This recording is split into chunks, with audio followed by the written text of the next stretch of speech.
लो। स्वार्थ लाभ करें सब प्रीति, रामचरितमानस में तुलसीदास जी ने लिखा। संसार के सब मनुष्य स्वार्थ निकलने तक ही प्रीति करते हैं, व्यवहार करते हैं। लेकिन संसार में कुछ अच्छे लोग, सज्जन लोग भी होते हैं। अभी मेरी ये चर्चा करना उचित है या अनुचित ये तो नहीं पता, लेकिन जो सत्य है मैं उसको बताऊं कि एक मेरे सामने की घटना है। एक नन्हा सा बालक छोटा सा एक खिलौने की दुकान पर खड़ा हुआ था। खिलौना लेने के लिए उसने दुकानदार से बोला और दुकानदार ने खिलौना निकाल के दिया। उसके पास जितने पैसे थे उसने दुकानदार को दिए, लेकिन दुकानदार ने कहा कि तुम्हारे पास जो पैसे हैं वो ये खिलौना खरीदने के लिए कम है, इतने में तुम्हें ये प्राप्त नहीं होगा। वो बालक एक सज्जन पुरुष की ओर मुड़ा और उधर इशारा करके कहने लगा कि आप ये पैसे गिन करके बताएंगे क्या, ये खिलौना खरीदने के लिए पर्याप्त है या नहीं है। सज्जन पुरुष आए, उन्होंने उन पैसों को गिना और गिन करके कहा कि ये तुम्हारे पास जितने पैसे हैं ये इस खिलौना खरीदने के लिए पर्याप्त नहीं है। बालक दुखी हुआ, आंखों में अश्रुधार बहने लगी और उन सज्जन पुरुष ने पूछा कि ये खिलौना तुम किसके लिए खरीद रहे हो। उस बालक ने रुंधी सी आवाज में कहा कि ये खिलौना मैं अपनी बहन के लिए खरीद रहा हूं, मुझे उसको ये खिलौना देना है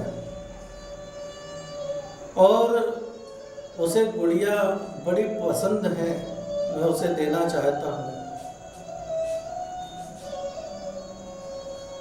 पापा कहते हैं कि मेरी बहन भगवान के घर चली गई है और मेरी मम्मी भी भगवान के घर जाने वाली है। पापा कहते हैं कि बहन को मम्मी की बड़ी याद आ रही है, वो भी भगवान के घर जाने वाली है। मेरा ऐसा विचार है कि मैं एक गुड़िया खरीदूं, एक खिलौना खरीदूं और अपनी माँ के साथ रख दूं, जो वो ले जा करके मेरी बहन को वह खिलौना दे दे। बालक की भावना को देखकर सज्जन पुरुष ने कहा कि जरा दिखाओ, पैसों को दोबारा गिनने दो। और उन्होंने उस पैसे को लिया और अपने जेब से कुछ पैसे मिला करके पुनः गिनकर, जो उस बच्चे की दृष्टि ना पड़े, गिन करके उससे कहा कि ये पैसे तो तुम्हारे जो खिलौना खरीदने के पैसे हैं उससे कुछ अधिक हैं, तुम खरीद सकते हो। बच्चे के मुख पर जो प्रसन्नता थी वो देखी नहीं जा रही थी। बच्चे ने तुरंत उन पैसों को दुकानदार को दिया। दुकानदार ने खिलौना बालक के हाथ में दे दिया। जब वह जाने लगा तो उसके हाथ में उसी की एक तस्वीर थी।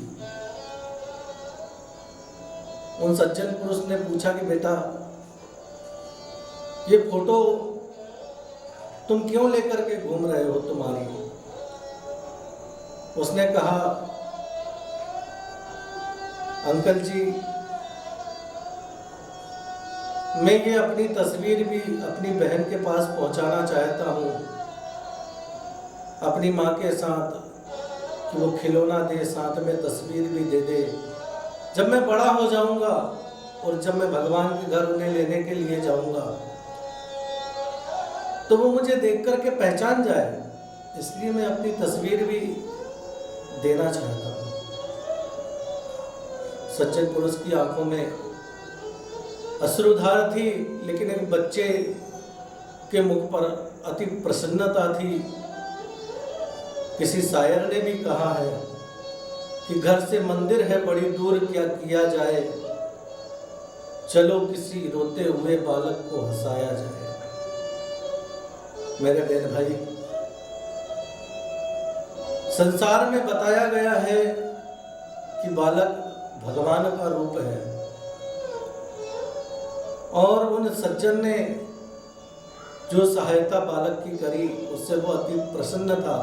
आज उन सज्जन पुरुष के हृदय में भी अति प्रसन्नता थी कि चलो मैंने किसी बालक को आज हंसा दिया, उसके चेहरे पर खुशी ला दी। घर गए, जाकर के उनने विश्राम किया। दूसरे दिन जब सुबह प्रातः काल पेपर उठा करके वो बैठे पढ़ने लगे, उसमें एक खबर छपी थी कि एक कार का एक्सीडेंट एक मदिरा चालक, ट्रक चालक के द्वारा हुआ है। एक ट्रक आकर के एक कार से टकराया, जिसका ड्राइवर बहुत शराब के नशे में धुत था। उसमें एक बालिका की मृत्यु हुई।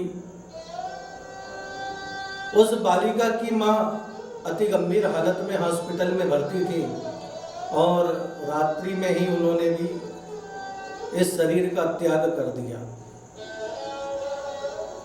उन सज्जन पुरुष की आंखों में अश्रुधार बहने लगी। वो दृश्य उन्हें आज याद आया कि मैंने उस बालक की मदद की थी, शायद उसके यहाँ की ये घटना हो। और जो पेपर में एड था उसमें जो स्थान दिया था, पता दिया था, उस पते पर जाकर के वो पहुंचे। उन्होंने देखा बहुत भीड़ लगी है, एक स्त्री सफेद वस्त्र में लेटी हुई है, उसके एक हाथ में खिलौना है, दूसरे हाथ में उस बालक की तस्वीर है, और वह बालक पास ही में बैठ करके रो रहा है। सज्जन पुरुष की आंख भर आई। संसार में स्वार्थ बस हम जितना कुछ करते हैं और स्वार्थ निकलने के बाद उस इंसान को छोड़ देते हैं, कभी उसकी ओर मुड़कर के नहीं देखते। लेकिन कुछ ऐसे सज्जन पुरुष भी होते हैं जो बिना स्वार्थ के, बिना किसी चाह के भी किसी की मदद कर दिया करते हैं। उन सज्जन पुरुष ने मन में विचार किया कि अगर मैं कल इस बालक की मदद नहीं करता तो हो सकता है कि माता और अपनी बहन के वियोग में ये बालक भी अपने शरीर का त्याग कर देता। इसीलिए स्वार्थ का त्याग कर हम जहां पर भी जरूरतमंद लोगों को देखें, उनकी निश्चल भाव से जाकर के मदद करें, उनकी सहायता करें, क्योंकि दूसरों की सहायता करना और दूसरों के दुख को दूर करने के बराबर संसार में कोई फल बताया नहीं गया। परहित सरिस धर्म नहीं भाई, पर पीड़ा सम नहीं अधमाई। दूसरों की पीड़ा को दूर करने के बराबर कोई धर्म नहीं है। इसीलिए हमेशा याद रखें कि जब भी हम ऐसे जरूरतमंद व्यक्ति को देखें कि जिसकी थोड़ी मदद करने से हमारी आत्मा में भी खुशी हो सके और उसका कार्य भी निकल जाए, उसकी पीड़ा भी दूर हो जाए, तो हमें तुरंत उस व्यक्ति की मदद करनी चाहिए, उस सज्जन पुरुष के समान। हमारे स्वभाव को ऐसा बनाएं कि हम दूसरों की सहायता कर सकें। जय श्री